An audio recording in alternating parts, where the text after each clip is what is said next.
Yeah.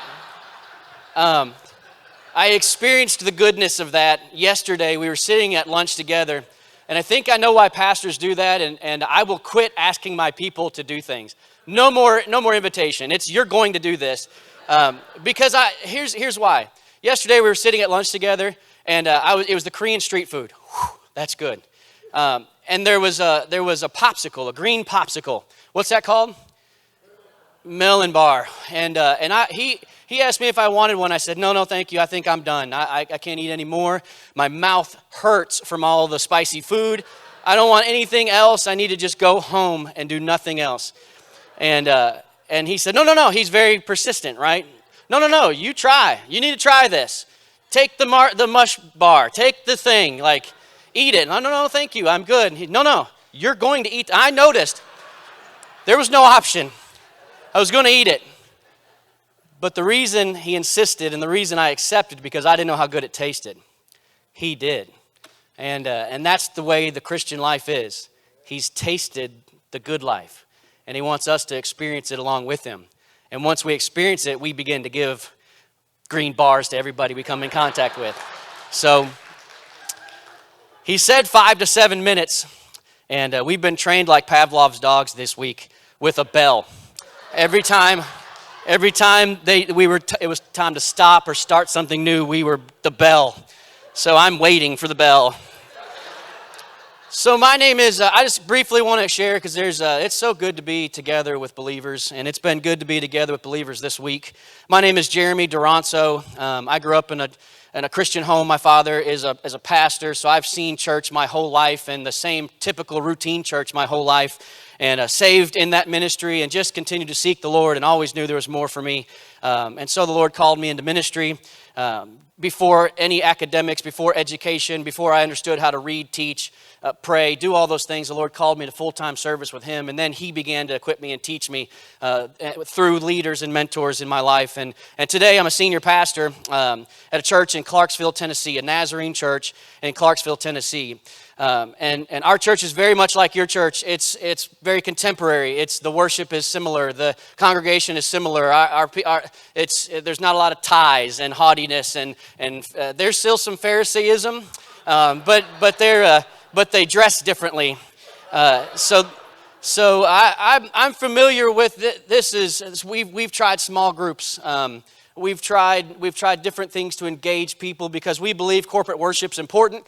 And in the Nashville, Tennessee area, production is a big deal. Music is a big deal. The light show is a big deal. We want to entertain people when you come to our part of the country.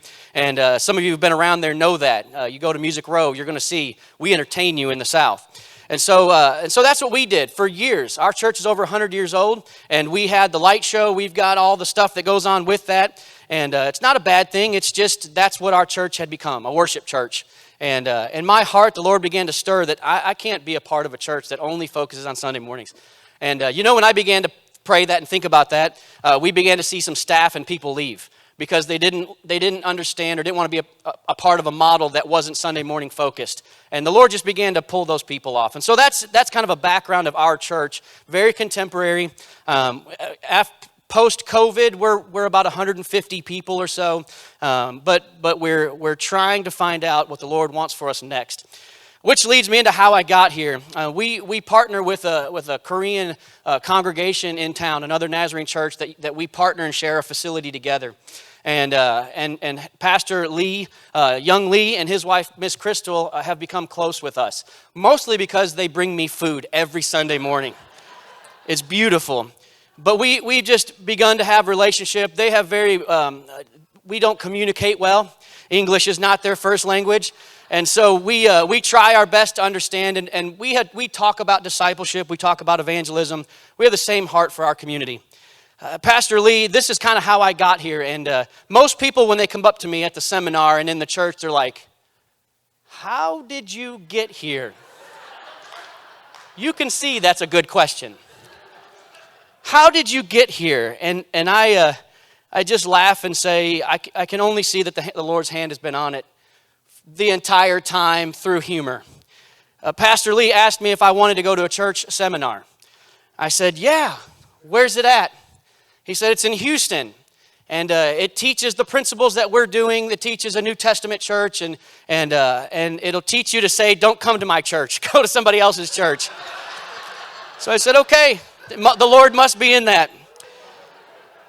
So he invited me to come along, and the day that we were planning to come, the day registration opened, I go into his office and we begin to fill out, and I have to have his recommendation to come, and he fills out the forms, and I give him the information, and I'm standing there waiting and saying, okay, are you going to fill it out? And he says, oh no, I'm not going. I said, okay. So I had no clue what house church was. I had no clue what this seminar was. I had no idea what I was walking into with my hillbilly cowboy way. And I learned about house church seminar reading the book on the way here. And I got through about a third of it, and I realized, okay, this is going to be different. This is going to be a unique experience. And I had no expectation, which I think the Lord uses to his advantage. When I got here, I met incredible people, and I was welcomed and loved, and even our house, our hosts, Sharon and Lewis, are so incredibly kind. And Mick was my roommate, and he's so incredibly different than me. And we've become good friends. I think we're friends. I'm not sure. But that's how I got here. My experience here has been nothing but what I think heaven's going to be like. It's just incredible fellowship and community and a sense of devotion. The three things that I believe that your church is this church is so adamant about is saving souls, discipling people to maturity, and being a part of community. That's such a blessing and such a wonderful thing to see. I don't want to go home. Many of my staff members are saying, are you going to come home? I don't know. There's such good food. I may stay. And so those are the things that I've learned while I've been here is how to be hospitable. I've never seen toothpicks and Listerine in a bathroom before. But what a blessing after you eat and you can go in and clean up a little and come out with good breath. There's so many things that I've learned that I can't tell you everything because I'm still just trying to process, and that's what we'll do. My plan when I go home is really this is my heart. This is where I'm at personally as a pastor. I'm not going to say no to God because he, like Pastor Eric, doesn't let you say no. But I don't want to go back and pastor a model of maintenance. I never want to be a part of that. I believe the Christian message and mission is so much bigger. I want to see our community come to know Christ. I want to see relationships being developed. I want to be a part of a house group and people like Mick this weekend, he and I, and Lewis and Sharon and Tim and Andrea and JR and Rachel and Sab and Kim and Mayo and David and Elliot and McKenna and Ben and Brady and Emsley and Zion. I want to be a part of a family of people that I can share with and get to know and laugh with and cry with and sometimes, as I learned, yell at. That's a good community. It's strange and foreign to me, but it's a good community, and it's beautiful. So I just thank the Lord for allowing me to be a part of this. With zero expectation, I walked into what God had in store for me.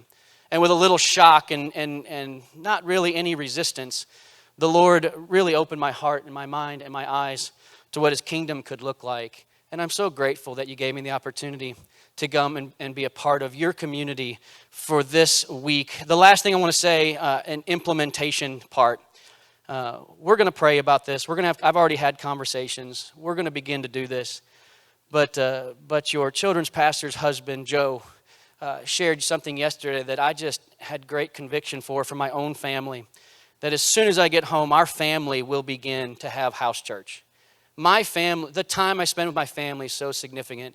I have 3 daughters, 1 son who's 10 months old, and their spiritual life is of the utmost importance to me. And I want them to know Christ and to be a part of a community before they can even walk and talk. I want them to be a part of a community that knows that it looks like to be Christian and to share the gospel. So thank you so much for your wisdom this week. Thank you for your hospitality. Thank you for your food. And thank you for continuing to support your pastor who has a mission-minded heart, who loves his community, who loves people, and never lets you say no.